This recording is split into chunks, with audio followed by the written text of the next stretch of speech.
Hey there, it's such a beautiful day here today. It's the first time in a while that it's actually been so nice.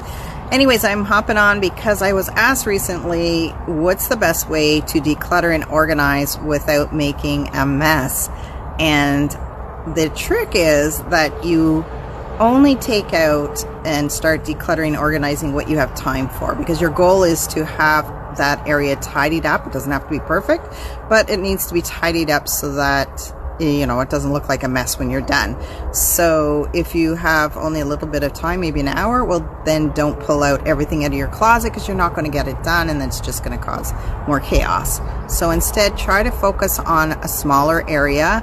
For example, if you're doing your closet, maybe just work on shoes or purses and start with those and go through them, declutter, organize what you're keeping, but don't pull everything out unless you want to have a mess.